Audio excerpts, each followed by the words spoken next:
बाह्यान्तरकलामध्ये भाण्डब्रह्माण्डचारिणीं वेश्यदां त्रिगुणातीतां वन्दे निग्रहकारिणीं श्रीनाथमचलं नित्यं सर्वज्ञत्वादिकामदं वन्दे मूलाधिकारस्थं बोधरूपं जगद्गुरुम्।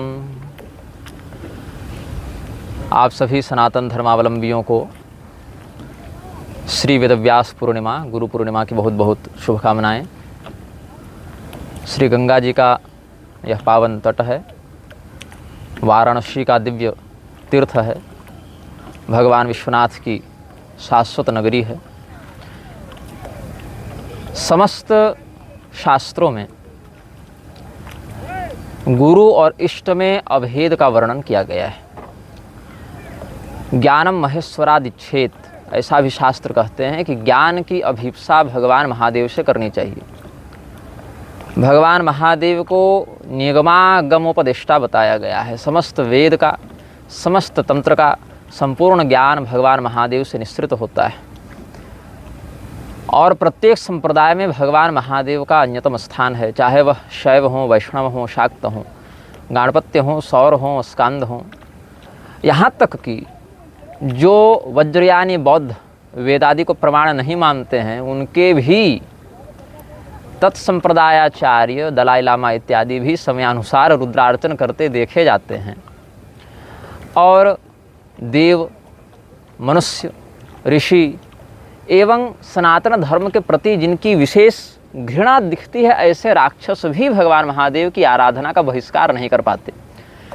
और अगर श्रेष्ठ स्तर पर, श्रेष्ठ पद पर बैठे हुए दक्ष प्रजापति जैसे लोग भगवान महादेव के विरुद्ध हो जाएं, तो फिर संसार ही उनके विरुद्ध हो जाता है।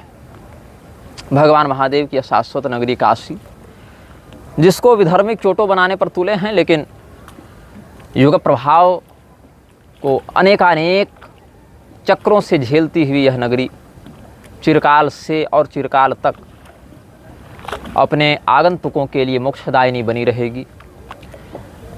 इस काशी नगरी से, जो भगवान महादेव की 5 राजधानियों में से एक राजधानी है, शैव संप्रदाय में 5 गद्दियाँ मानते हैं, 5 सिंहासन मानते हैं, 5 राजधानी मानते हैं भगवान महादेव जी की, उसमें ये ज्ञान सिंहासन है।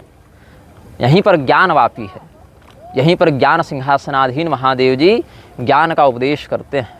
इसीलिए काशी को विशेष करके विद्वानों की नगरी के रूप में भी जाना गया है। हमारा सौभाग्य कि आज हम काशी में हैं। बहुत से लोग जो कई वर्षों से और विशेष करके वर्तमान कुछ 1-2 वर्षों में चले विवादों के कारण हमसे जुड़े या हमसे दूर हुए, हमारे पक्ष या विपक्ष में अलग अलग प्रकार की भर्त्सनायुक्त, अप्रामाणिक या श्रद्धावनत बातें कहते रहे और कहते भी रहेंगे आगे, क्योंकि स्वभाव दुस्तजो नृणाम, व्यक्ति का स्वभाव आंशिक रूप से किसी काल देश स्थिति में परिवर्तित होने जैसा लगे, फिर भी उस पर अस्थायी परिवर्तन बहुत कम होता है। कोई रत्नाकर आदि के समान कदाचित किसी स्थिति में सर्वतोभावेन परिवर्तित हो जाए प्रारब्ध के कारण, लेकिन भगवत कृपा के अभाव में अगर सामान्य घटनाक्रम देखें तो मनुष्य का स्वभाव दुस्तेज हो जाता है। जो संतोषी है वो किसी स्थिति विशेष में कदाचित लोभी जैसा हो जाए, किंतु वह सदैव लोभी नहीं होता। कोई लोभी अगर कदाचित किसी घटना विशेष में संतोष का प्रदर्शन कर बैठे, किंतु सदैव वह संतोषी नहीं होता। तो आप यह समझें कि भगवान महादेव की यह दिव्य नगरी हर प्रकार के प्राणी के लिए कल्याणदायिनी बताई गई है। ऐसा नहीं कह सकते कि कोई पुण्यात्मा आएगा तभी काशी में मुक्त होगा, अपितु पापी से पापी व्यक्ति को भी प्रारब्धानुसार सद्यो मुक्ति या क्रम मुक्ति के माध्यम से काशी मुक्त करती है, ऐसा शास्त्र का वचन है।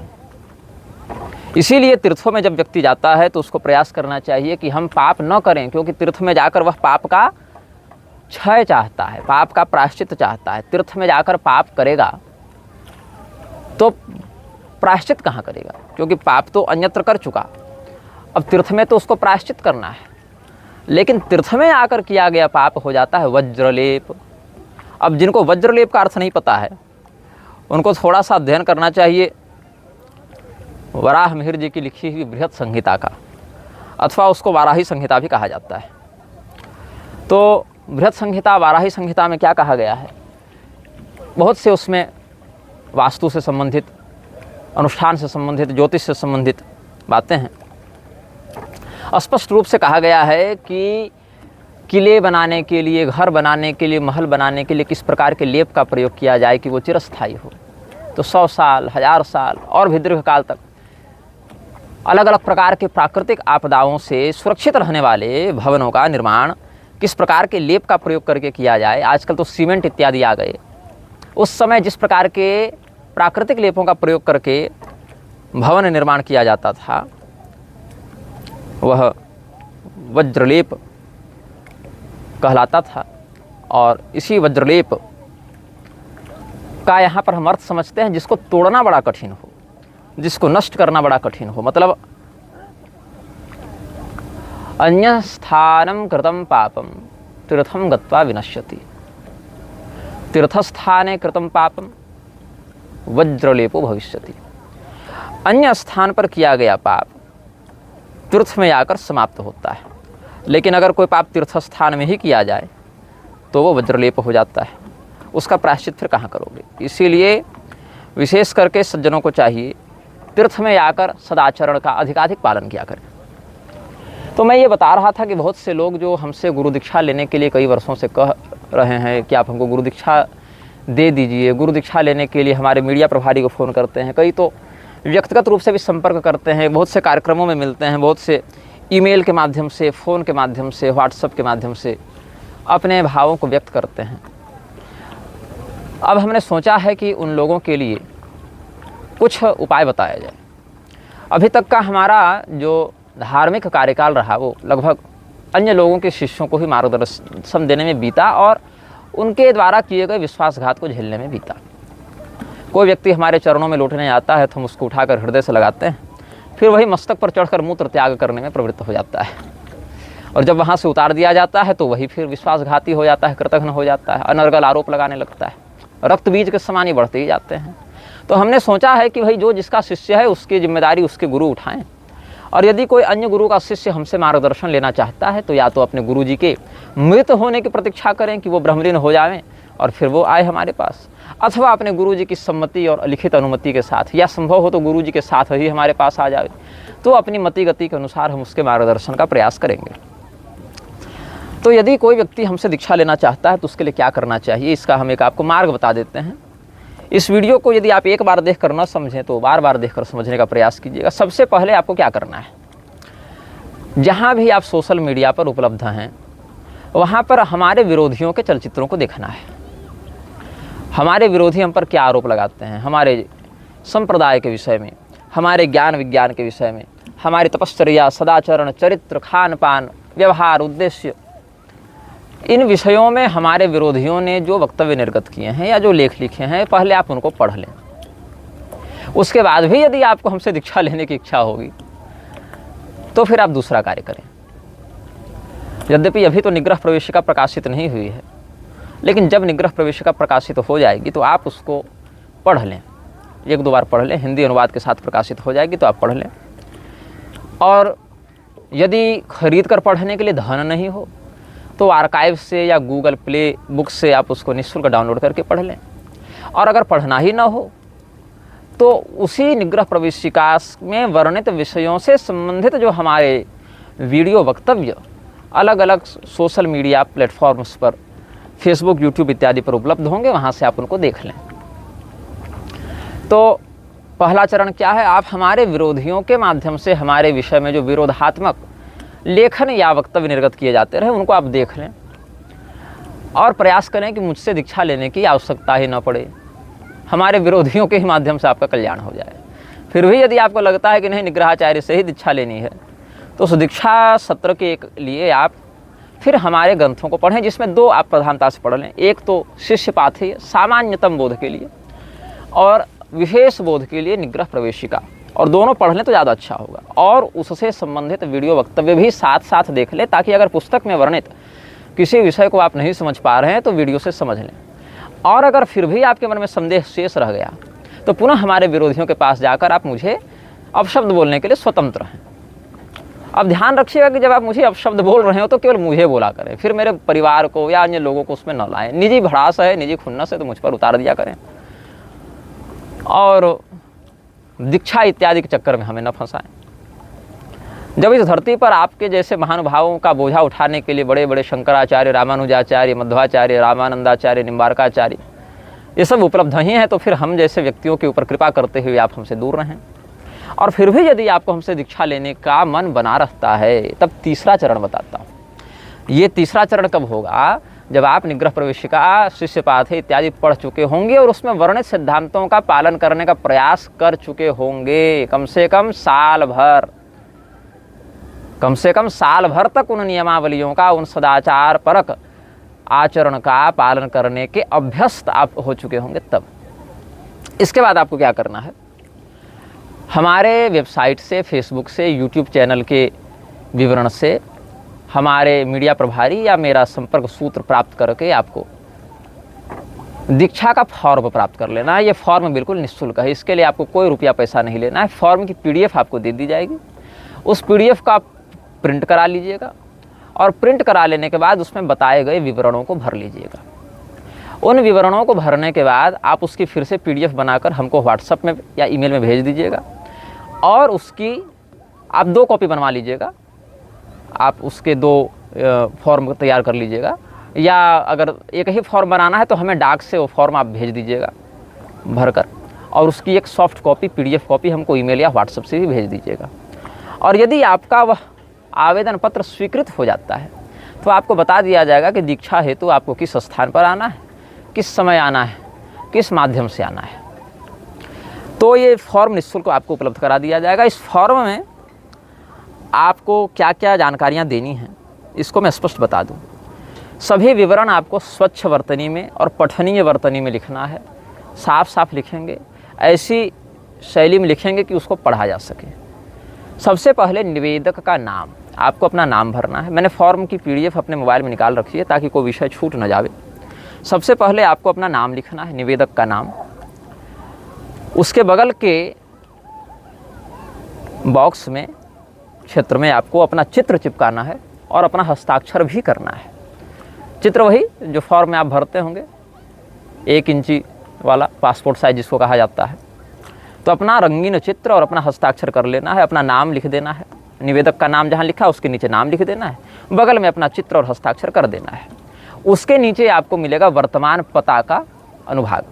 वर्तमान पता में आपको जहाँ अभी आप रह रहे हैं या कम से कम जहाँ आप 1-2 साल से रहते रहे हैं लगभग वर्तमान स्थिति में, वहाँ का पता, आपको पूरा पता लिखना है, पिन कोड इत्यादि के साथ, ताकि पत्र व्यवहार में डाकिया को आपका पता खोजने में दिक्कत ना हो। और सुनिए, आशा करते हैं हम, आशा की जाती है कि आप असत्य नहीं बोलेंगे, क्योंकि मैं सत्य का पक्षधर हूँ। कोई व्यक्ति सत्यनिष्ठ होकर सच्चे प्रमाणों के साथ मेरा विरोध करे, हम सम्मान करते हैं। असत्य के आधार पर प्रशंसा भी करे तो मैं उसको स्वीकार नहीं करता हूँ।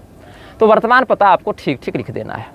उसके नीचे आपको अस्थाई पता लिखना है, पैतृक पता। हो सकता है आप मुंबई में रह रहे हो, दिल्ली में रह रहे हो और रहने वाले हैं आप चंपारण के, गोरखपुर के, तो आपको अपना पैतृक स्थान, जहाँ आपका गांव है, जहाँ आपके पुरखे रहते थे, वहाँ जहाँ से आप आए, वहाँ का पता भी आपको लिखना है, बिल्कुल सत्य सत्य। उसके नीचे आपको संपर्क का दूर संचार माध्यम लिखना है। आपसे फ़ोन में जब हम संवाद करें तो आपका फ़ोन नंबर क्या है, व्हाट्सएप नंबर क्या है, ईमेल अकाउंट क्या है, ये सब आपको विवरण यहाँ भरने हैं। उसके नीचे आपको लिखना है आप किस वर्ण के हैं और किस जाति के हैं। कई बार ऐसा होता है कि आपको अपनी जाति तो पता है, वर्ण नहीं पता है, तो आप लिख दें जाति में अपनी जाति और वर्ण के स्थान पर आप प्रश्नवाचक चिन्ह लगा दें, क्वेश्चन मार्क लगा दें, या ज्ञात नहीं ऐसा लिख दें। तो फिर हम उसको देखेंगे शास्त्रों के अनुसार कि आपका स्थान किस वर्ण में होना चाहिए, और अगर ज्ञात है तो लिख दें। उसके नीचे आपको लिखना है पिता का स्थान। और हाँ सुनिए, ये वर्ण जन्मना लिखिएगा, कर्मणा मत लिख दीजिएगा। उसके वर्ण के नीचे, जाति के नीचे आपको लिखना है पिता का नाम, पूरा नाम। पिता के नाम के नीचे लिखना है माता का नाम। उसके नीचे लिखना है आपके पिताजी का गोत्र, और माताजी का गोत्र भी उसके नीचे लिखना है। पितृकुल का गोत्र, मातृकुल का गोत्र। यदि नहीं पता है तो लिख दीजिएगा गोत्र ज्ञात नहीं, बता दीजिएगा। जो जो जानकारी आपको ज्ञात नहीं है वहाँ पर आप खाली मत छोड़ दीजिएगा, वहाँ पर आप लिख दीजिएगा कि ये विवरण ज्ञात नहीं है या अज्ञात या पता नहीं, ऐसा कुछ लिख दीजिएगा ताकि हम यह समझ लें कि भाई ये जानकारियाँ आपके पास नहीं है। लेकिन जो लिखिएगा सत्य सत्य लिखिएगा। उसके बाद आपको आगे लिखना है, क्या आपके माता पिता का तलाक हो चुका है। हो सकता है कि आपका जब जन्म हुआ तो आपके माता पिता साथ में थे, लेकिन जिस समय आप ये आवेदन पत्र भर रहे हैं, इस प्रपत्र को लिखते समय, आवेदन करते समय आपके माता पिता का तलाक हो गया। या हो सकता है कि आपके पिताजी ने दूसरा विवाह करके दूसरी स्त्री से आपको उत्पन्न किया हो, या आपकी माताजी जिनसे पहले विवाह की थी वो दिवंगत हो गए या उनसे तलाक ले लिया और दूसरे पुरुष से विवाह किया तब आप उत्पन्न हुए हो। या हो सकता है आपके माता पिता का अंतर्जातीय विवाह हुआ हो, या हो सकता है सगोत्रीय विवाह हो गया हो। तो अगर ऐसी कोई स्थिति है आपके माता पिता के विवाह में, तलाकशुदा हैं या पुनर्विवाह हुआ है या अंतर्जातीय विवाह हुआ है या सगोत्र विवाह, विधवा विवाह इत्यादि पुनर्विवाह के अंतर्गत आ जाएंगे, ऐसी कोई बात हुई है तो उसका भी सत्य सत्य आप यहाँ स्वीकरण करेंगे, आप यहाँ बताएंगे कि क्या स्थिति है।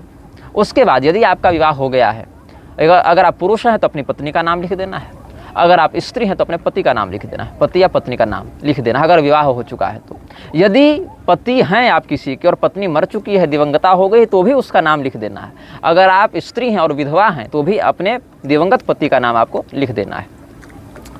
यदि आपके पति या पत्नी जीवित हैं लेकिन तलाक हो चुका है, या पति या पत्नी के मरने के बाद आपने दूसरा विवाह किया है या अंतर्जातीय विवाह किया है या सगोत्र विवाह किया है, तो आपको वह भी लिखना है। फिर आपको अपनी पत्नी या पति का गोत्र भी लिखना है। यदि आप स्त्री हैं तो विवाह के बाद आपके पति का गोत्र ही आपका गोत्र हो जाएगा, तो पति का गोत्र लिखकर वहाँ ब्रैकेट में विवाहिता ऐसे कर देंगे तो मैं समझ जाऊँगा। फिर यदि आपकी संतानें हैं तो आपकी संतानों का नाम और विवरण लिखना है। मतलब नाम लिख दिए प्रथम पुत्र, फिर नाम लिखे प्रथम पुत्री, द्वितीय पुत्री, ऐसे करके विवरण के साथ नाम लिख देना है। यदि आपकी संतानों में से किसी का तलाक हुआ है, पुनर्विवाह हुआ है, विधवा विवाह हुआ है, अंतर्जातीय विवाह हुआ है, सगोत्र विवाह हुआ है, या ऐसा कोई भी घटनाक्रम आपकी संतानों के विवाह के साथ हुआ है, तो उसका भी आपको सत्य सत्य वर्णन यहाँ करना है। फिर आपको ये बताना है कि आपके सहोदर कितने, आप अपने माता पिता की कितनी संतानें होती हैं, आपके भाई बहन कितने हैं, उनका भी वर्णन कर देना है। उनका नाम लिखना अनिवार्य नहीं है सबका, बस संख्या बता देना कि इतने भाई इतने बहन। जब भाई बहन लिखेंगे तो अपने आप को जोड़ कर लिखेंगे। मतलब जैसे हम लोग हैं 2 भाई 2 बहन, तो 2 भाई में मैं सम्मिलित हूँ, इस प्रकार से लिखेंगे। या 2 भाई 1 भी बहन नहीं, ऐसे 2 भाई 0 बहन, या 2 बहन 0 भाई, जो भी ऐसा लिख देंगे। हाँ, इसमें अगर कोई भाई बहन आपके पहले थे और वो गुजर चुके हैं तो ऐसे आप लिखेंगे कि मान लेते हैं कि 5 भाई बहन थे जिसमें 1 भाई दिवंगत हो गए, तो लिखेंगे 5 भाई बहन जो भी हैं, 2 भाई 3 बहन जिसमें 1 बहन दिवंगता, ऐसे करके आप लिख देंगे। बिल्कुल सत्य सत्य पूरा विवरण हमें चाहिए। फिर आप के उन भाई बहनों में से अगर किसी का तलाक, पुनर्विवाह, विधवा विवाह, अंतर्जातीय विवाह, सगोत्र विवाह हुआ है तो उसका भी आप वर्णन करेंगे। मतलब आपके माता पिता, आपका स्वयं, आपके भाई बहन और आपकी संतानों का, इन चारों विभागों का अगर अंतर्जातीय विवाह हुआ है, सगोत्र विवाह हुआ है, पुनर्विवाह हुआ है, तलाक हुआ है, तो आप उसका सत्य सत्य वर्णन यहाँ करेंगे। इसके बाद आपको लिखना है कि अगर इस दीक्षा से पहले आपने कोई गुरु दीक्षा कहीं ली हो तो ये आपको लिख देना है। मतलब आप अगर पहले किसी गुरु से किसी मंत्र की दीक्षा ले चुके हैं, उस दीक्षा का विवरण भी आपको लिखना है। मंत्र लिखना नहीं है, मंत्र गोपनीय होता है, मंत्र मत लिखिए। ये लिख दीजिएगा, मान लीजिए कि आपने रामानुज संप्रदाय के किसी आचार्य से अष्टाक्षर मंत्र की दीक्षा ली, तो आप लिख देंगे रामानुज संप्रदाय के, फिर अपने गुरु जी का नाम लिखेंगे, उन गुरुदेव से हमने अष्टाक्षर मंत्र की दीक्षा ली। कब ली, विवरण बता देंगे कि अमुक स्थान पर अमुक डेट में अमुक तारीख में ली, इतना आप लिख देंगे। यदि नहीं ली है कोई दीक्षा तो लिख देंगे कोई दीक्षा नहीं ली है। हाँ, यज्ञोपवीत का विषय अगर है तो सावित्री दीक्षा का विषय हम आगे बताएंगे। फिर आपको अपनी शैक्षणिक योग्यता का विवरण लिखना है, चाहे आप अंग्रेजी माध्यम से पढ़े हों, चाहे आप हिंदी माध्यम से पढ़े हों, चाहे संस्कृत से पढ़े हों, तो या जो भी आप पढ़े हों, उस शैक्षणिक योग्यता का आप विवरण लिखेंगे। शैक्षणिक योग्यता के विवरण में जिस भी विभाग में आपकी जो सर्वोच्च डिग्री होगी आप उसका विवरण देंगे। फिर आप अपने कुल देवता या कुलदेवी की स्थिति का विवरण देंगे कि आपके कुल देवता कुलदेवी कौन हैं और क्या आपके कुल में उनकी नियमित कुल परंपरा के अनुसार पूजा अर्चना होती आ रही है कि नहीं होती आ रही है। इस प्रकार से आप सत्य सत्य विवरण वहाँ लिख देंगे। फिर आपको यह लिखना है कि आपके कुलगुरु की क्या स्थिति है, मतलब क्या आपके कुलगुरु जीवित हैं, क्या आपके कुलगुरु की परंपरा का लोप हो गया है, क्या आपके कुल में आपके कुलगुरु के आदेश और परामर्श के अनुसार समस्त संस्कार क्रियाएं संपादित होते हैं, ये लिखना है। अगर कुलगुरु की परंपरा बनी हुई है तो लिखेंगे कुलगुरु की परंपरा सुरक्षित है, यदि नहीं है तो लिख देंगे कुलगुरु हैं लेकिन परंपरा नहीं बची है, या कुलगुरु की परंपरा नष्ट हो चुकी है, जो है आप लिख देंगे। फिर आप अपनी आजीविका की स्थिति का विवरण लिखेंगे कि वर्तमान में आप आजीविका के लिए क्या कर रहे हैं, आप कैसे जीविकोपार्जन कर रहे हैं, ये लिखेंगे आप। उसके नीचे आप लिखेंगे आपकी जन्मतिथि और जन्मस्थान का विवरण। यदि आपको हिंदी तिथि याद है कि किस संवत्सर के किस महीने के किस तिथि को आपका जन्म हुआ तो वो लिख दें, नहीं तो अंग्रेजी वाला फिर लिख देंगे तो हम उसको पंचांग से प्राप्त कर लेंगे। तो किस स्थान पर आपका जन्म हुआ और क्या जन्म तिथि थी आपकी, वो आप वर्णन कर देंगे। फिर आप आगे वर्णन करेंगे कि आपके घर में शुद्ध देसी गोवंश की क्या स्थिति है, इसमें जर्सी गाय और विदेशी वाली नहीं, शुद्ध देसी गोवंश कितने हैं। यहाँ गोवंश में गाय, बैल, बछड़ा, बछिया सब आ जाएंगे। उनकी संख्या लिखने का नहीं है कि इतनी गाय है, इतना बैल है, इतने बछड़े हैं, इतनी बछिया, उतना नहीं। कुल संख्या कितनी, मान लीजिए 2 बैल है, 4 गाय है, 2 बछिया है, तो कुल मिला के आप 8 गोवंश ऐसे भी लिख सकते हैं, उसमें कोई दिक्कत नहीं। लेकिन जर्सी नहीं होनी चाहिए, शुद्ध भारतीय नस्ल होनी चाहिए, गोवंश होनी चाहिए। अगर गाय के अलावा आपने किसी पशु का मतलब पशुपालन किया है, किसी और प्राणी का आपने पालन किया है, जैसे कुत्ता पाल रखा है, बकरी पाल रखी है, भैंस पाल रखी है, तो उसका भी विवरण आप देंगे कि हाँ कुत्ता पाला, भैंस पाली, बकरी पाली, ये आप लिख देंगे। उसकी संख्या लिखना अनिवार्य नहीं, बस प्रजातियां बता देंगे, हाँ कुत्ता, बकरी, भैंस, गधा, घोड़ा, खच्चर, ऊँट, जो भी आपको लिखना है वो लिख देंगे। लेकिन गोवंश की संख्या आपको लिखनी अनिवार्य है, यहाँ इतनी संख्या में वर्तमान में गोवंश हैं। इसके बाद आप लिखेंगे अगर नहीं है कोई पशुपालन की स्थिति तो लिख देंगे कि नहीं, अभाव या उपलब्ध नहीं, ऐसे लिख देंगे। इसके बाद आप अपनी यज्ञोपवीत की स्थिति का विवरण देंगे कि आप यज्ञोपवीत धारण करते हैं कि नहीं, यदि करते हैं तो यज्ञोपवीत जब हुआ था तो उस समय आपके शरीर की क्या स्थिति थी, क्या अवस्था थी। ये केवल ब्राह्मण, क्षत्रिय, वैश्य पुरुषों के लिए है। जो शूद्र हैं और जो स्त्रियां हैं वो वहाँ पर काटने का, क्रॉस का निशान लगा देंगे कि वो स्त्री और शूद्र पर ये लागू नहीं होता। ब्राह्मण, क्षत्रिय और वैश्य पुरुषों के लिए ही ये जो अनुभाग है, ये सेक्शन जो है उसको भरना आवश्यक है कि यज्ञोपवीत की स्थिति क्या है, यज्ञोपवीत आप धारण करते हैं कि नहीं, पालन करते हैं कि नहीं, और जब जनेऊ हुआ था तो आपकी अवस्था कितनी थी, आपकी उम्र क्या थी। फिर आप लिखेंगे कि आपके पिता, दादा, पिता, पितामह इत्यादि के यज्ञोपवीत की क्या स्थिति थी, वो धारण करते हैं कि नहीं, उनका जो यज्ञोपवीत है वो किस उम्र में हुआ, इस प्रकार से उसकी स्थिति लिख देंगे। आपके ननिहाल में आपके नाना, आपके मामा, ये सब जनेऊ धारण करते हैं कि नहीं, ये सब तीनों जो है ना जनेऊ से संबंधित, वो ब्राह्मण, क्षत्रिय, वैश्य पुरुषों के लिए ही हैं बस। तो इस प्रकार से आप विवरण दे देंगे। फिर अब आता है जो जिसको कहा जाता है एक प्रकार से आप समझ लें कन्फेशन, अपराध का स्वीकरण। इस प्रकार की स्वीकृति जब आप देंगे तो आप आश्वस्त रहेंगे जब तक आप नियमावली के विरुद्ध नहीं जाएंगे, आपकी इन जानकारियों को गोपनीय रखा जाएगा। यदि आप नियमावली के विरुद्ध जाकर विश्वासघात करते हैं, गुरु शिष्य परंपरा के पवित्र मर्यादा का उल्लंघन करते हैं, तो इन जानकारियों को सार्वजनिक किया जा सकता है। इसीलिए जब इसको आप भरेंगे तो आप इस बात का ध्यान रखें कि आपको स्वयं मर्यादा में रहना है।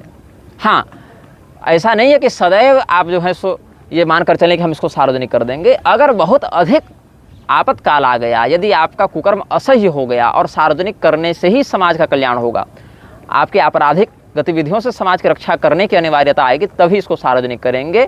आज की भाषा में कहें तो अत्यंत दुर्लभ स्थिति में ही ऐसा होगा। तो आपको पहले बताना है क्या आपने वेश्यागमन किया है, क्या आपने बलात्कार किया है, क्या आप समलैंगिक हैं, इन सभी बातों का आपको स्पष्ट विवरण देना है। ऐच्छिक बलात्कार, ऐच्छिक व्यभिचार यदि किया है तो बताना है कि हाँ हमने इच्छा से वेश्यागमन किया, या लिव इन रिलेशनशिप में रहे, या अगम्यागमन किया, किसी ऐसी स्त्री से रमण किया जो रमणीय नहीं थी, अवैध संबंध बनाए, इसको आप वहाँ स्पष्ट बताएंगे। यदि आपने बलात्कार किया है आप बताएंगे कि किया है।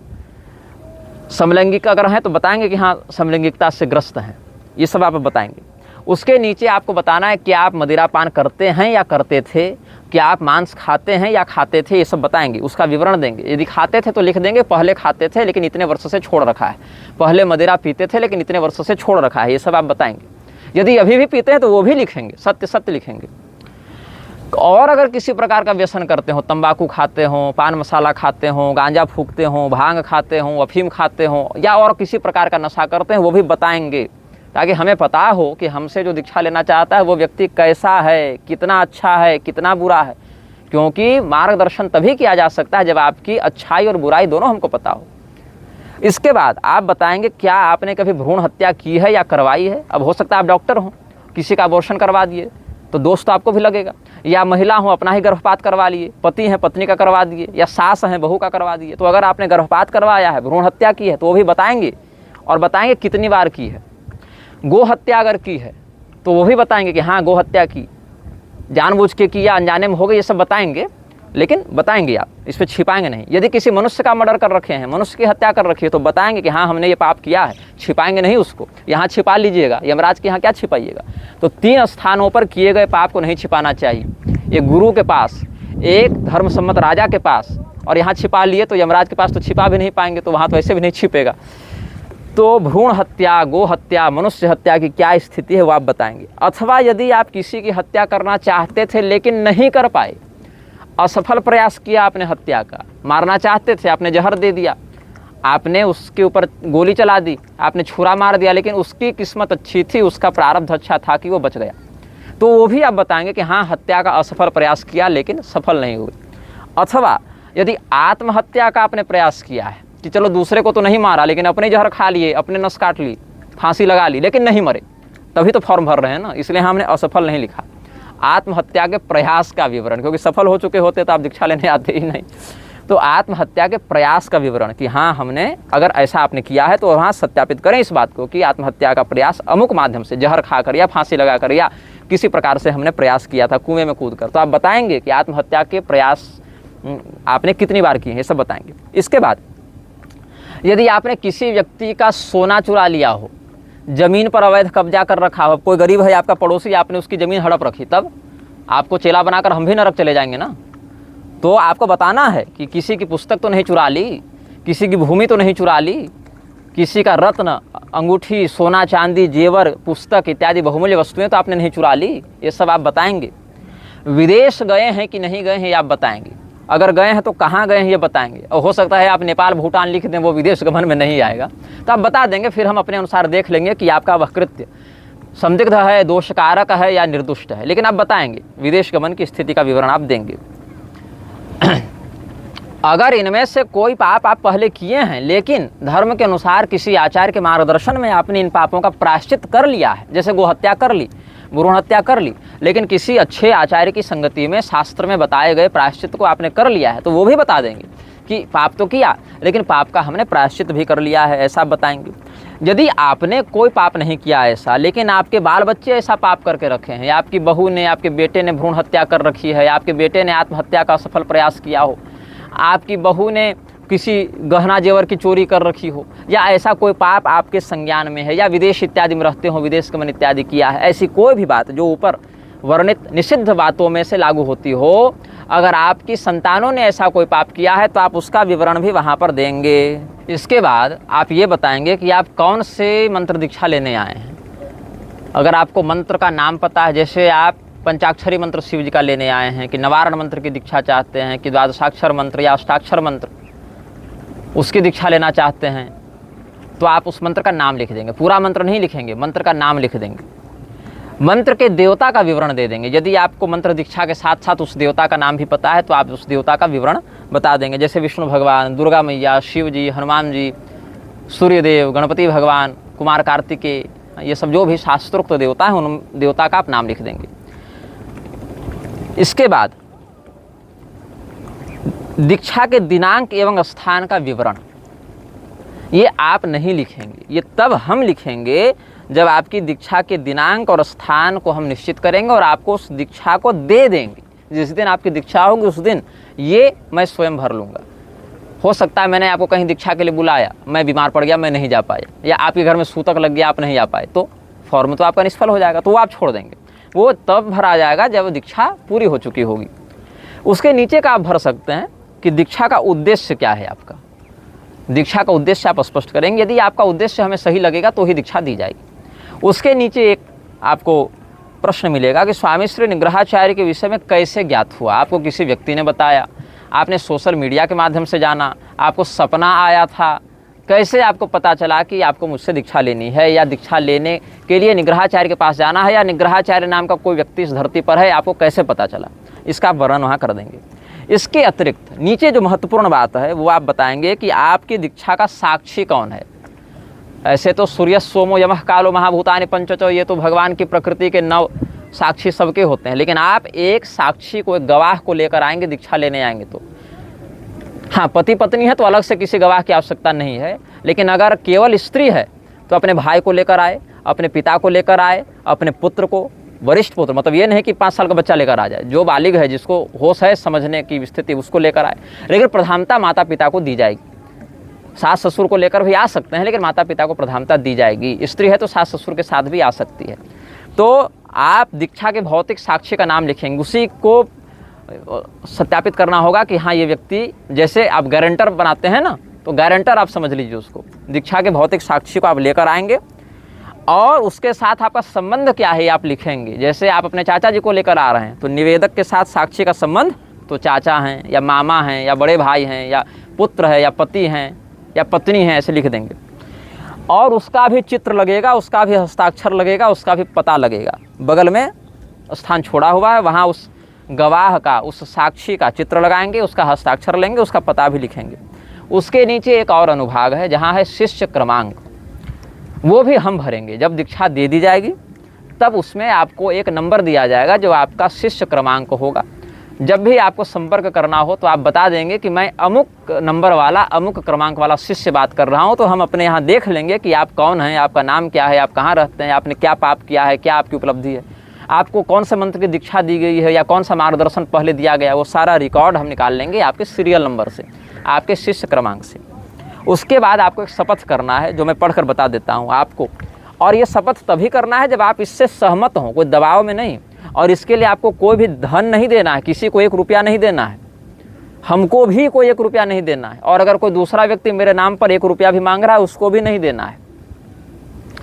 आप यह शपथ करेंगे कि मैं एतद् द्वारा यह शपथ करता हूँ कि उपर्युक्त विवरण सर्वथा सत्य एवं पुष्ट हैं, जिसमें कोई भी छल नहीं किया गया है। मैं अपने सनातन धर्म के मूल एवं अविकृत प्रारूप के प्रति असंदिग्ध रूप से श्रद्धावनत हूँ। मैंने निग्रह प्रवेशिका पढ़ ली है अथवा उससे संबंधित चलचित्र वक्तव्यों को देख लिया है तथा शिष्य पाठ्य में वर्णित विषयों को समझने के बाद यह दीक्षा बिना किसी लोभ या कपट के ग्रहण कर रहा हूँ। मैं किसी सकाम भौतिक इच्छा की पूर्ति अथवा चमत्कारिक शक्ति सिद्धि हेतु स्वामी श्री निग्रहाचार्य से हठ नहीं करूँगा एवं इस दीक्षा हेतु मुझसे स्वामी श्री निग्रहाचार्य या उनके किसी अधिकृत प्रतिनिधि या परिकर आदि के द्वारा किसी प्रकार के आर्थिक शुल्क, दान, उपहार आदि की याचना नहीं की गई है। आप जो दे रहे हैं अपनी इच्छा और स्वेच्छा से देंगे, अपने मन से देंगे, लेकिन हमारी ओर से कोई मांग नहीं की गई है और न हमने किसी दूसरे को कहा है कि तुम मेरे बदले मांगो। हाँ, शिष्यत्व के बाद निम्न स्थितियों में मेरा मतलब आवेदक का शिष्यत्व स्वयं निरस्त हो जाएगा तथा उसके लौकिक एवं पारलौकिक परिणामों से स्वामी श्री निग्रहाचार्य का कोई संबंध नहीं रहेगा। किन किन स्थितियों में आपका शिष्यत्व निरस्त हो जाएगा, आप जो हमारे शिष्य बनेंगे वो आप शिष्य नहीं रहेंगे, किन स्थितियों में, और आपके द्वारा किए गए क्रिया से मेरा लौकिक या पारलौकिक कोई संबंध नहीं रहेगा। ये शपथ संकल्प भी करवाया जाएगा, केवल फॉर्म भरने से नहीं, दीक्षा के समय ये संकल्प भी करवाया जाएगा आपसे। ये हो सकता है आप हमसे दीक्षा लेने के बाद चले गए वेश्यालय, तब तो आप हमारे शिष्य फिर नहीं रहेंगे, वो स्वयं निरस्त, कैंसिल हो जाएगा और आपके वेश्यागमन में हमारे सहभागिता नहीं रहेगी, हम उसका दंड भोगने वाले नहीं हैं। तो आप शपथ ये करेंगे लिखित रूप से भी और देवताओं को साक्षी मानकर संकल्प भी इस बात का करेंगे। तो क्या क्या करने पर, इसमें कुछ बातें हैं प्रधान, लेकिन सीमित नहीं है इतने विषय तक, ये विषय बढ़ भी सकते हैं, लेकिन अभी वर्तमान में इतना है कि उपर्युक्त प्रपत्र में वर्णित बातों को छिपाने या असत्य भाषण करने पर शिष्यत्व निरस्त हो जाएगा।